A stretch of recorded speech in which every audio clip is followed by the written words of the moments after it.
How you guys doing today? It's Anthony Ganji. Welcome to another episode of Tear Talk. Guys, we want to revisit the Emmanuel Haro case. We want to talk about what Jake Haro's guilty plea really means. I mean, did he take the fall? I mean, is he some type of protagonist hero, if that makes any sense?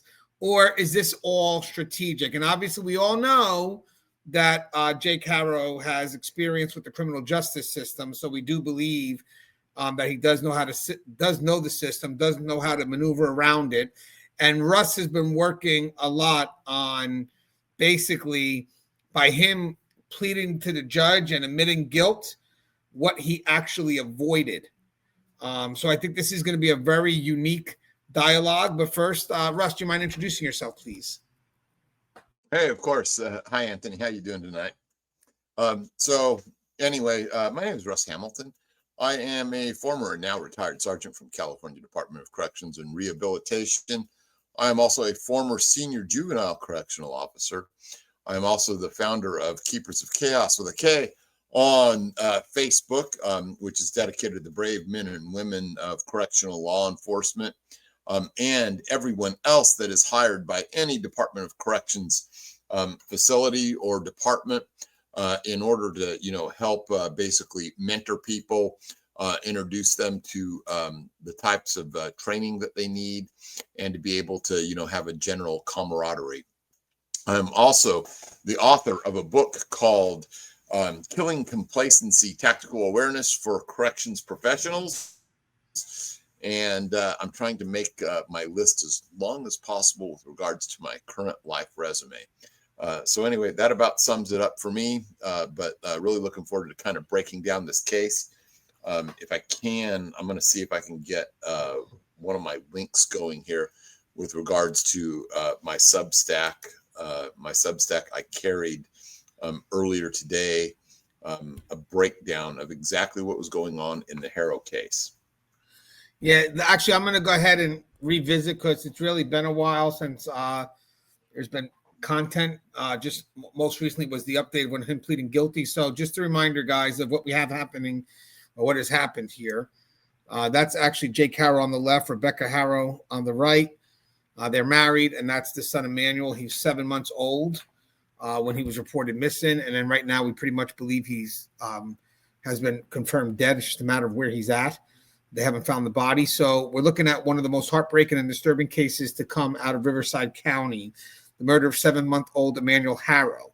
The case has shocked the community, not only because of the crime itself, but also because of the long trail of warning signs that preceded it. So now we kind of know Jake is the center of this story because we know Jake has admitted to guilt and he has a history of abusing children. He did it with his daughter in 2018. So the story begins years before Emmanuel was even born. In 2018, Jake Haro brutally abused his 10-week-old daughter. The injuries were catastrophic: a fractured skull, brain hemorrhaging, broken ribs and legs. The little girl survived, but she was left permanently disabled, living with cerebral palsy, bedridden for life.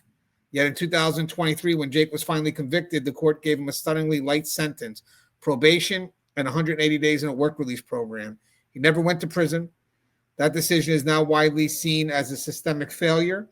If Jake had been properly sentenced, he would have been behind bars in 2025, and Emmanuel would likely still be alive.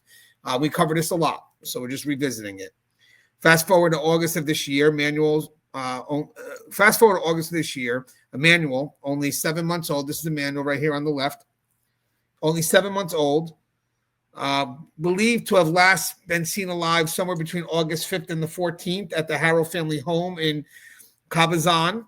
Not long after, Jake and Rebecca Haro reported him missing, but investigators quickly uncovered the truth. The baby was gone, and the parent's story was a lie. Despite extensive searches, Emmanuel's body has never been recovered. Remember, guys, it was outside that Big Five store. The mother said that she was changing Emmanuel's diaper. Some Spanish person said hola, knocked her out, and then she went running into the store saying that someone had taken her baby, and then they did this conference where they're pleading on TV for their missing child, but there really was no emotion. A lot of people knew that something wasn't right, and then by August 22nd, I think they were officially charged with murder because the story just, it didn't add up. So now prosecutors charged Jake with second-degree murder, assault on a child under 8 causing death, and filing a false police report. Rebecca, Emmanuel's mother, was also charged, but unlike Jake, she entered a not guilty plea. Then on October 16, 2025, in a move that stunned the courtroom, Jake Haro, there he is again. Jake Haro stood before the judge and entered an open guilty plea. No jury, no plea deal with prosecutors, just a direct admission. He killed his son, he abused him, and he lied to police about what happened. By pleading guilty, Jake guaranteed himself a sentence of 25 years to life in prison with the possibility of parole when he is 57 years old. He's 32 now. But here's the critical point. That guilty plea may have been less about accountability and more about strategy. If Emmanuel's body had been found, the prosecutors could have pursued first-degree murder with special circumstances. Torture of a child under 14, that would have been one of the special circumstances. That charge would have meant life without parole, no second chances, no parole hearing. Jake would have died in prison. But without Emmanuel's remains, prosecutors couldn't prove torture, premeditation, or escalation of injuries. That evidence capped Jake's exposure at second-degree murder. His early guilty plea locked that in before prosecutors could build a stronger case. So this is the difference. Second-degree murder, as Jake pleaded to, 25 to life, parole possible after 25 years. First-degree murder with special circumstances, life without parole, guaranteed to die in prison. So Jake Haro may have once again played the system. In 2018, a lenient sentence let him walk free after crippling his infant daughter, because that was in 2023 when that case was heard. In 2025, a carefully timed guilty plea may have saved him from spending the rest of his life behind bars. And the most haunting fact remains. Emmanuel's body is still missing. Without it, justice feels incomplete. Without it, there's no closure for his family or the community. And without it, Jake Haro may have preserved a narrow but very real chance at freedom someday. 2 children, one permanently disabled, one now gone, and one father who has twice manipulated the justice system's cracks, first through leniency and now perhaps through strategy. The question we are left with is simple but painful.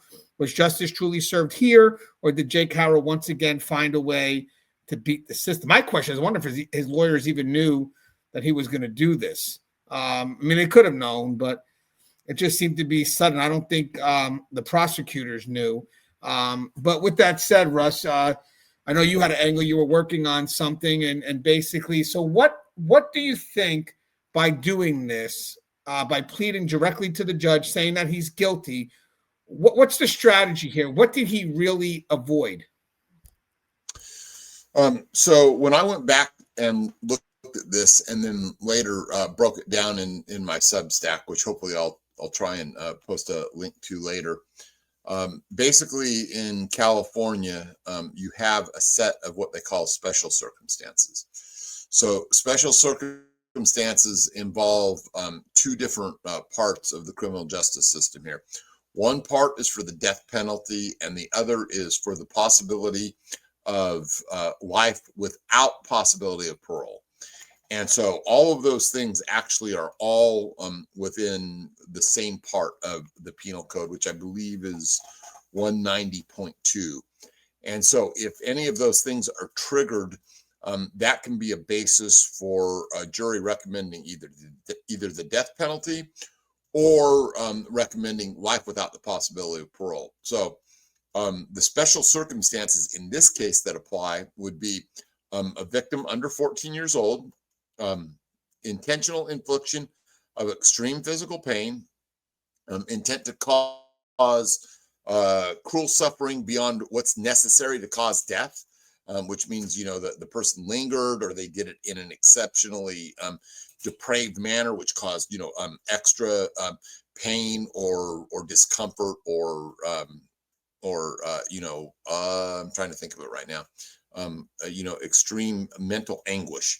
That's what it is. And then this could probably best be proved by physical evidence from the body. If we see that, it was, really a drawn out affair, that would be more likely to indicate it. But without that body, we can't truly know. And so I think it's PC 190.2, it's like A17 or something like that. There's a special circumstance that says murder involving torture. And that's the infliction of great bodily injury with the intent to cause cruel pain and suffering. So I would imagine, as I'm seeing this unfold in my mind, that there is a possibility that if they had recovered the body, they might have found indicators, indicia, as it were, with regards to a predisposition for wanting to cause great physical pain.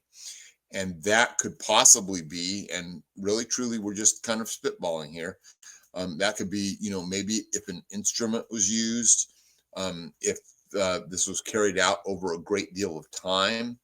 And this could be, for many different reasons. He could have just been, bent on revenge. In the penal code, it says, revenge, extortion, persuasion, or a sadistic purpose. So I think that they could have got there if they had the body. He might be worried that they're going to find the body, or he might just want to be moving past it.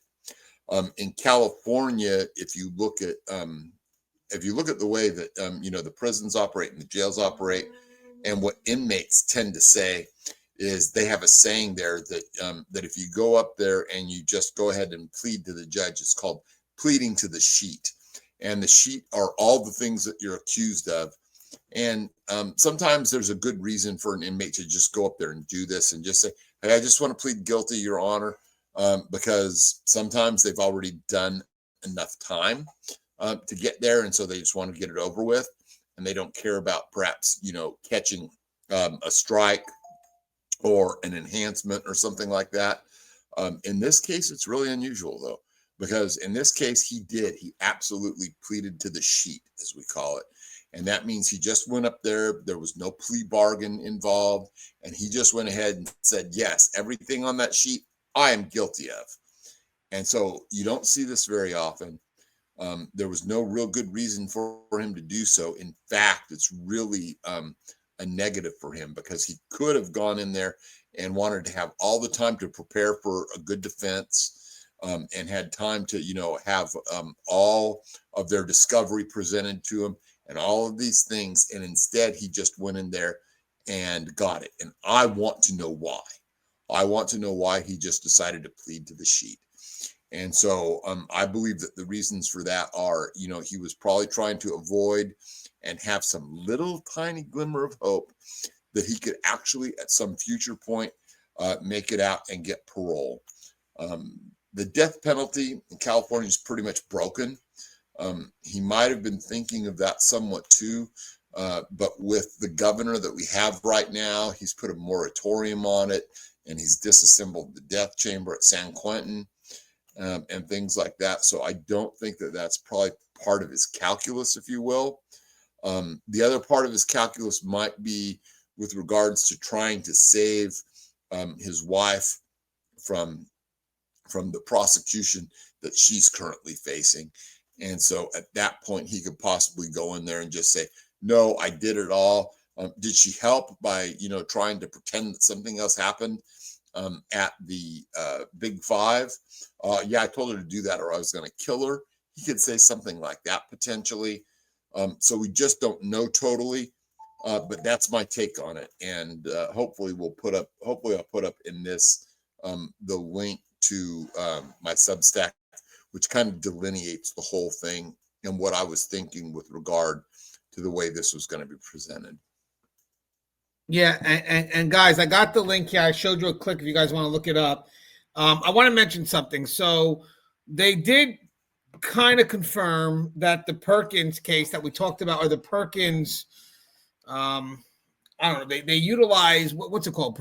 The Perkins tactic, or the Perkins, what would that be called, Russ? Perkins, let me get the name of it, guys, before I give it up. It's like the... That was a case, it was the people... Yeah, but what's it called when it's employed, though? I have it, guys, I have it. Perkins operation. Couldn't get the word operations out. So they do believe that the Perkins operation was utilized to get... We're not going to say a confession, but they do believe there was a way where I guess maybe it was an inmate. I don't know if it was an undercover cop, but maybe an inmate that during some discussion, Jake Haro admitted to killing the child, but there were two different ways he admitted, or the story is that he admitted to killing the child. One could have been he fell asleep on top of the child, which is usually what a lot of baby killers say at first. You even see that with the Lake and Snelling case.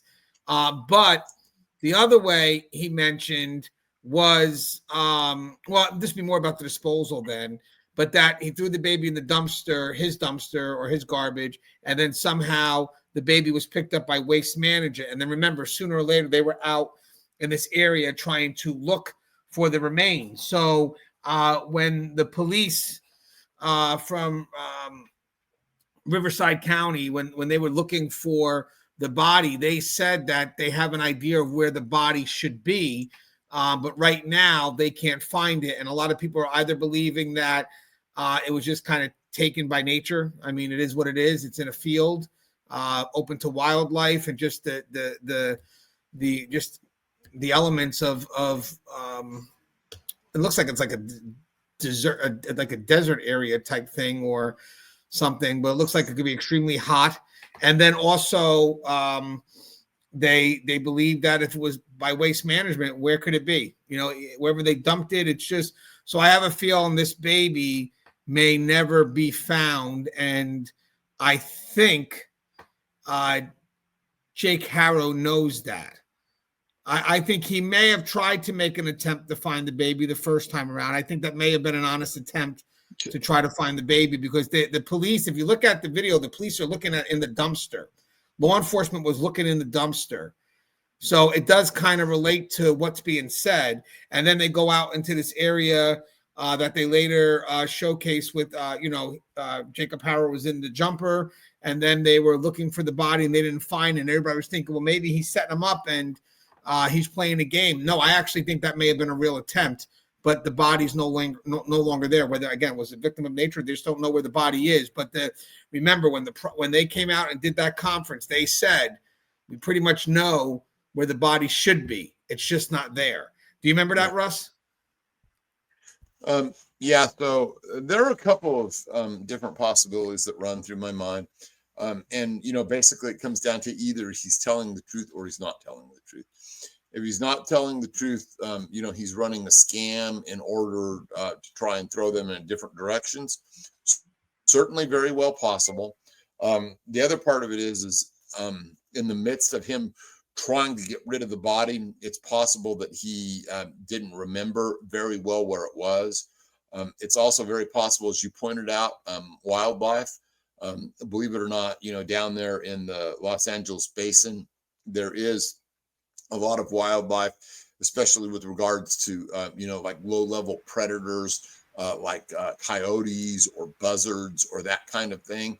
And you've got to understand, man, I even hate thinking this and talking about, but this kid was like so tiny and so little, and he's only 7 months old. And so, there's not a lot of things that are going to remain behind, if predators and opportunistic type feeders and wildlife get to them. And so, it would have just been, something that was spread out, perhaps carried away, perhaps, that bone structure being so small, might have, had time to severely decompose even. And so when you think about all of those things, it kind of in a way doesn't really matter whether he was running the game or whether he was telling the truth. The end result is they're not able to find the body. The thing that points me back to the possibility they might be able to find the body is what he knows. And what he knows, he copped to, and what I talked about with regards to him pleading the sheet. Why did he do that so quickly?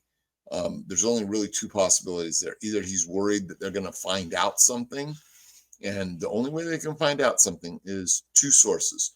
His wife, because she may say something else, and he doesn't know how long she is going to remain silent on the subject. At this time, it really feels like they're very much together on what happened.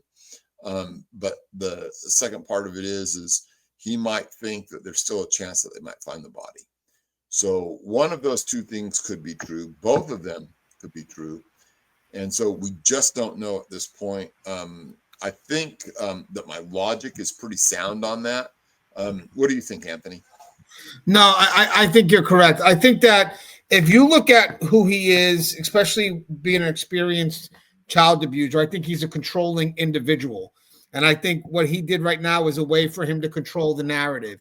He didn't want to leave it in the hands of a judge, or sorry, of the jury. You know, he didn't want to go to trial because that would take control out of his hands. And also, I think he gets ahead of it. And you're right. There's an unknown there. There's Rebecca. I don't know what her side is doing. I don't know what her legal team is doing. So maybe it would be in my best interest before everything turns on me to get ahead of it and be sort of the bastardized hero. I mean, it's just so they said in court that they both were crying, but they said that Rebecca was extremely sobbing.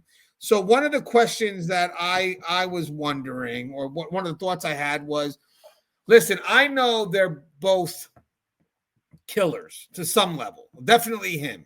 And she definitely has some involvement in this. I mean, ultimately, she still lied. I mean, she's the one that went ahead with the story, which could have been manipulated by him, which could have been, influenced by him. Maybe, because maybe he did it. She came home and he told her, this is what I want you to do. And she did it to protect him. And maybe that's why she's still sticking to her guns. But then when she finds out, because this was a surprise move, that he just pled guilty, he could have just given her permission now to maybe push forward how she could have been influenced by him. I think there was some level here. I know this may sound crazy, but you could still have two people that are in love with each other, and that he could be taking the fall for her as well, because maybe he is the one that did it, and she just, with being blinded by love, and again, not an excuse, just hear me out, she chose Jacob over her own son, which is sickening in itself. But that was the nail in the coffin. When he said it, I think it kind of freed her. I also see that part of it as well. Would you agree to some of that, Russ? Yeah, the one thing I'll point out, and maybe you can tell me whether you would agree with me on this, is that for the way he did it and the manner in which he did it, there was no downside for him. He was going to end up, getting caught up and convicted in this case, no matter what. It's a national case. It's been, talked about endlessly within the media. There is no doubt that he did it. And so at this point, what is the downside of him actually doing this? There is none. There is actually a very small upside in this, in that he could end up potentially getting paroled. And so if he still has some kind of feelings for her, whatever they are, for whatever reason, and it's very hard to get into the mindset of a guy like this, but he might be merely hoping at this point that she's going to stand by him to the point that she's going to provide him with some exterior support, at least for a little bit. So I get back to the one teeny tiny thing that I put out there with regards to this. There is no downside for him doing this. There is a very tiny upside, if that makes sense. No, it does. And I wanted to add one more thing before we start to wrap up is it also could be one other thing, a last act, a final declaration. He absorbs it all. I agree. And then he goes back to the jail, or when he gets sentenced, he goes to prison and he takes his own life. So, I mean, I definitely would be watching him on some level of close watch or suicide watch, because, that could be another way he's going to absorb it too. I mean, 25 years is still a long time. I think you're right on that, with one little caveat. And that one little caveat that I would like to put out there is, I think he wants to see which way things are going. So if she starts to get in real trouble with regards to wherever the prosecution against her is going to go, he may do a full mea culpa in order to stop that. And so I do not think that he will take his own life until it gets to that point, unless he's gonna, absolutely come out and, write a full suicide letter with regard to that, and then try and do the whole mea culpa route. So we'll see, but I think that's a pretty good take on it, and I think that kind of takes into account every single bit of information that we have at this point. Yes, I think it does. And guys, this is just an update. And then guys, stand by. We're going to do another one real quick on the David case as well. And then if you guys have any suggestion of cases, please email us, ganjianthony@yahoo.com, or you can email Russ. Russ, what's your email? Sierra.sergeant@gmail.com. Yep. And then guys, if you're, again, just email either one of us. And if it's a case we can help with, we want to. And then also we'll be doing a lot of on A. Marie's case. I've been following that one specifically myself, but that's a case that we definitely have to look at. Russ used to work at a juvenile facility, so he could tell us maybe in a future show how dangerous juveniles can actually be. But as always, guys, the show is Tier Talk. Please stay safe.